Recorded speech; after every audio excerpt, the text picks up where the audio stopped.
Hello friends, welcome back to our channel. Today we are here with the part 2, chapter number 11, ratio and proportion. Now, ratio and proportion. Ratio और proportion होता क्या है? Ratio and proportion. Suppose Ramesh age is twice of Suresh. Means Suresh के जितने भी साल का है उसका एज रमेश का ट्वाइस है। मीन्स अगर सुरेश को हम लोग कंसिडर करते हैं 1 तो ये क्या होगा उसका ट्वाइस मीन्स 2 × 1 मीन्स 2 और ये 1। तो प्रपोर्शन क्या होगा इसका? प्रपोर्शन मीन्स हम लोग 2:1 मीन्स कंपैरिजन करते हैं दो चीज़ में जिसका प्रपोर्शन मीन्स 2:1। हम लोग इसको पढ़ेंगे कैसे? 2:1 पढ़ेंगे, 2:1। तो ये प्रपोर्शनेट है मीन्स ये प्रपोर्शन बताते हैं हम लोग। और इसी का हमें अगर रेशियो में कन्वर्ट करने बोला तो हम इसको रेशियो में कैसे लिखते हैं? 2/1। तो ये प्रपोर्शन जो होता है तो हमारा 2:1 और रेशियो 2/1। सो प्रपोर्शन और रेशियो एक एग्जाम्पल के हिसाब से हम लोग करते हैं। Suppose Margaret makes a biscuit. Biscuit Margaret बनाती है जिसमें she uses 3 cups of wheat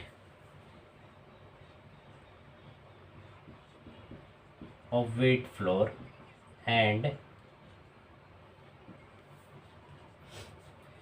and 2 cups of sugar।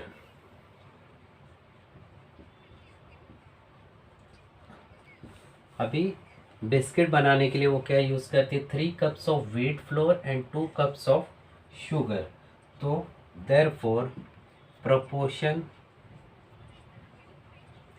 Of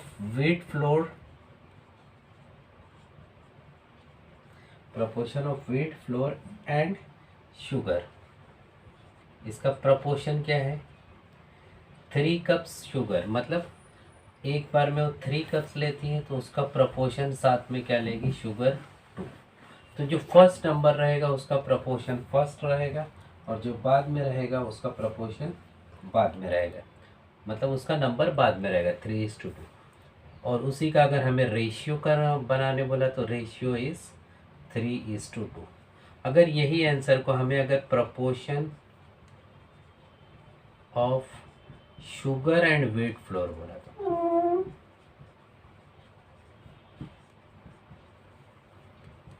sugar and wheat flour, तो शुगर कितना है? 2 cups। तो हमारा ये 2 पहले आएगा इस proportion to wheat floor.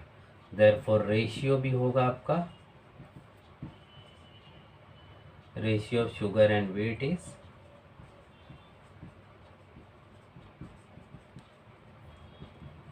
2:3, 2/3, 2/3। Suppose एक एग्जाम्पल हम देखते हैं। John's age is 10 years and his grandfather's age is 65 years. So, John's age and his grandfather's age का proportion क्या है? John's age and his grandfather's age proportion.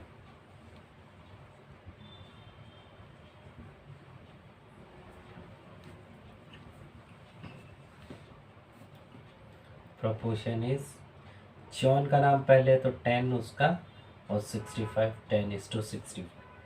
तो इस proportion को हम लोग रेशियो में अगर लिखेंगे तो कैसे होगा? Ratio is 10/65। तो हमें कभी कभी ऐसे नंबर आते हैं जिसको हमें सिंपलेस्ट फॉर्म में लिखना रहता है, means simplest form of the ratio.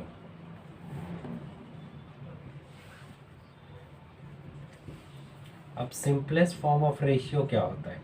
Means कुछ ऐसे नंबर आते हैं जैसे 2/3, तो ये इसके बाद आपस में डिविजिबल नहीं होते, ना ही 3 के टेबल में 2 आता है ना ही 3 से डिवाइड हो। लेकिन कभी कभी ये जैसे 10/65 हो गया तो ये डिवाइड होता है, मीन्स डिविजिबल है आगे। जैसे 5 से हम इसको डिवाइड करते हैं, 5 1 ज़ा 5, 5 3 ज़ा 15, 5 2 ज़ा 10, मीन्स 2/13। अब ये आगे डिवाइड नहीं होगा। तो ये हो गया जो simplest form. Simplest form means एक ऐसा रेशियो या ऐसा वो प्रपोर्शन आ जाए जो आगे डिवाइड नहीं होगा। तो ये 10/65 का सिंपलेस्ट फॉर्म ऑफ रेशियो हो जाएगा 2/13। Now the next example. Nikhil bought 12 guavas and 16 chickus. तो फाइंड द रेशियोज ऑफ, पहला आपको गुआवास टू चिकूस रेशियो मालूम करना, सेकेंड चिकूस टू गुआवास। तो अब गुआवास कितने हैं 12, चिकूस हैं 16। तो सबसे पहला ratio, find the ratio of guavas to chikoos. Means guavas कितने हैं, तो पहला नंबर ऑफ गुआवास अपॉन क्या आ जाएगा आपका नंबर ऑफ चिकूस। रेशियो बोला है इसके लिए, upon number of guavas 12 upon 16 number of chikoos. So ये रेशियो हो गया, बट सिंपलेस्ट फॉर्म लेना है तो 12/16 मीन्स ये 2 8 ज़ा 16, 2 6 ज़ा 12, और डिडक्ट होता है, डिवाइड होता है, 2 4 ज़ा 8, 2 3 ज़ा 6 मीन्स 3/4। ये आपका simplest form ratio of guavas to chikoos हो गया। सेकंड में दिया है चिकूस टू गुआवास, तो आपका सबसे पहले ऊपर क्या रहेगा number of chikoos upon number of guavas. Chikoos कितना है आपके पास 16 और 12, तो जो चीज़ पहले रहेगी वो ये। तो इसका रेशियो कैसा होगा, सेम वैसे ही आगे डिवाइड होता है, 2 6 ज़ा 12, 2 8 ज़ा 16, 2 3 ज़ा 6, 2 4 ज़ा 8 मीन्स आपका रेशियो हो गया 4/3। तो जिस तरीके से आपको जो रेशियो बोला है तो वो नंबर पहले आएगा। तो ये आपका रेशियो निकालना कैसे था ये। Now the next example. The weight of the large block of a jaggery is 1 kg and a smaller lump weighs 200 grams. Find the ratio of the weight of the lump of jaggery to that block.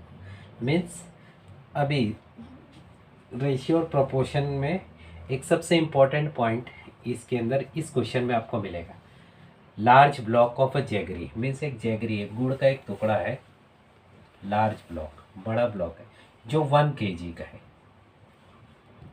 Next एक smaller lump, एक छोटा सा एक और टुकड़ा है जो 200 ग्राम का है, ग्राम्स, और ये 1 kg का ब्लॉक है। तो हमें रेशियो मालूम करना है, find the ratio of the lump of jaggery to date block, lump of jaggery to date block. तो क्या ये हम लोग 200/1 लिख सकते हैं, लंप ऑफ जैगरी छोटा वाला टुकड़ा? नहीं। क्या ये इसके 200 टाइम्स है? नहीं। क्यों नहीं? क्योंकि सबसे मेन रीज़न है ये है केजी में दिया हुआ है, ये ग्राम में दिया हुआ है। जब कभी आपको सिंगल नंबर दिया हुआ है तभी हमने पिछले इसमें नहीं देखा, लेकिन जब कभी आपको कोई चीज़ दी हुई है केजी में, किलोग्राम और ग्राम, तो ऐसे चीज़ में हमें सबसे पहले इनको इक्वल करना पड़ेगा। इक्वल मीन्स या तो आप इसको केजी में कन्वर्ट कर दो या तो आप इसको ग्राम में कन्वर्ट कर दो, ठीक है। तो हम ग्राम में कन्वर्ट कर देते हैं, ज़्यादातर उसको कन्वर्ट करो कि छोटे में वो कन्वर्ट हो जाए। जैसे 1 kg, तो 1 kg ये कितना हो जाएगा, 1 kg में कितना ग्राम होता है 1000 ग्राम्स होता है। तो 1 kg मीन्स 1000 ग्राम्स। ये तुम्हारा लार्जर ब्लॉक हो गया, जो लार्ज ब्लॉक था वो। और तुम्हारा अब स्मॉल ब्लॉक कितने का है, वो है आपका 200 ग्राम्स। अब दोनों भी जब ग्राम्स में आ गए तब जाके आपका रेशियो और प्रपोर्शन एक जैसा आपको राइट मिलेगा। So weight of the lump of jaggery, तो ratio of lump of jaggery to dead block, to the block क्या हो जाएगा, is equal to lump of jaggery means छोटा वाला टुकड़ा 200 अपॉन 1000, ये 1000 इसका, तो ये 0 गया, ये 0 गया, ये 0, 2 1 ज़ा 2, 2 5 ज़ा 10, तो इसका रेशियो का आंसर क्या आ गया, 1/5, राइट। तो ये इम्पोर्टेंट पॉइंट यही था कि अगर किलोग्राम में दिया है तो ग्राम में, सेंटीमीटर दिया है तो मीटर में, मतलब दोनों को एक तरीके हमें पहला बनाना पड़ेगा। किलोमीटर में दिया है तो मीटर में उसे कन्वर्ट करो, सेंटीमीटर में है तो मीटर में, या तो मीटर सेंटीमीटर में, मीन्स इक्वल जब तक नहीं करोगे तब तक आपका ये रेशियो या प्रपोर्शन जो आपका आंसर आएगा वो गलत आएगा, जब तक उसको आप एक इसमें कन्वर्ट नहीं करोगे। तो जैसे ये डायरेक्ट अगर 200/1 कर देते तो ये हमारा आंसर गलत होता। Now moving to the next example. अब इस एग्जाम्पल में हम प्रपोर्शन, रेशियो और प्रपोर्शन से इक्वेशन कैसे बनता है वो देखेंगे। A hostel is to be build for school going children, school going girls. 2 toilets are to be built for every 15 girls. If 75 girls are living in the hostel, how many toilets will be required in this proportion? Means एक hostel बनने वाला है, एक बनाना है, एक hostel बनाना है जिसमें हर 15 girls के, हर 15 लड़कियों के पीछे 2 टॉयलेट बनेगी। If 75 girls are living in the hostel, अगर 75 गर्ल्स अगर हॉस्टल में रहते हैं तो इस प्रपोर्शन के हिसाब से, मतलब 2 टॉयलेट, हर 15 लड़कियों के पीछे 2 टॉयलेट बनेगी, तो इस प्रपोर्शन के हिसाब से बताइए अगर 75 लड़की लोग रहने वाले हैं तो कितने टॉयलेट बिल्ड होंगे। तो इक्वेशन के लिए सबसे पहला, the ratio of the number of toilets to the number of girls.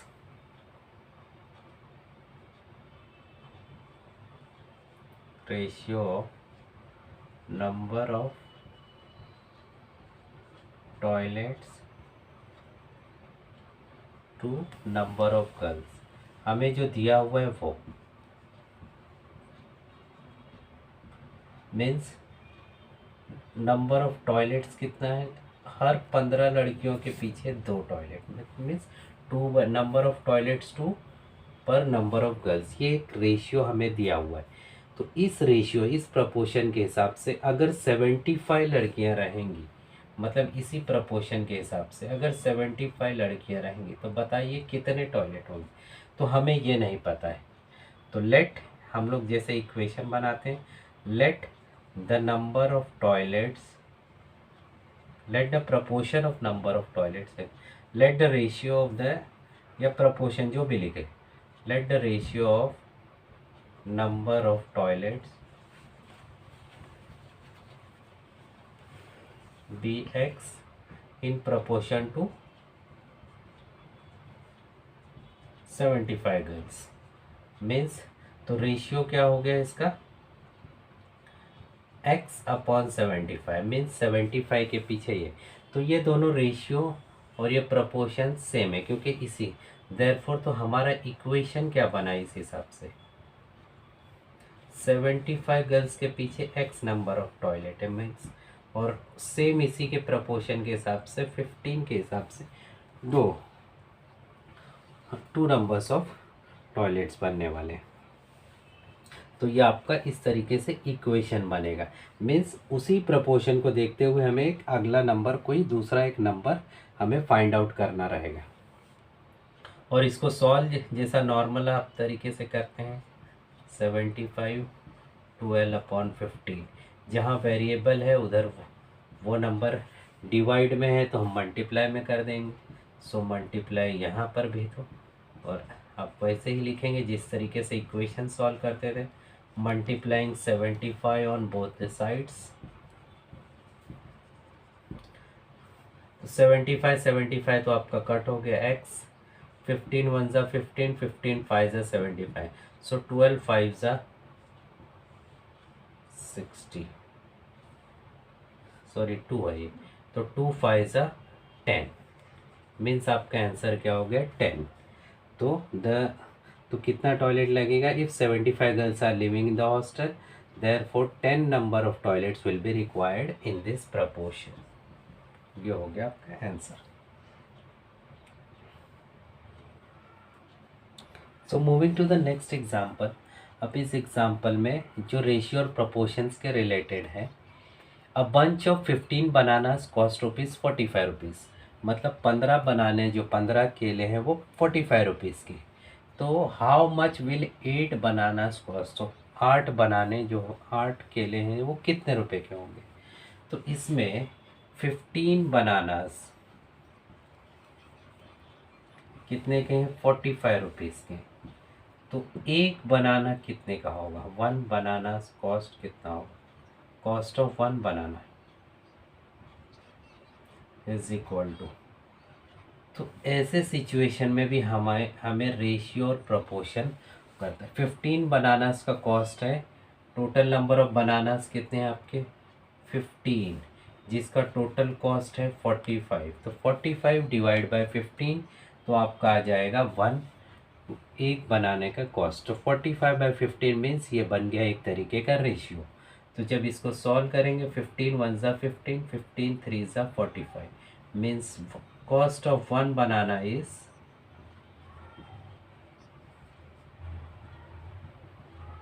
₹3।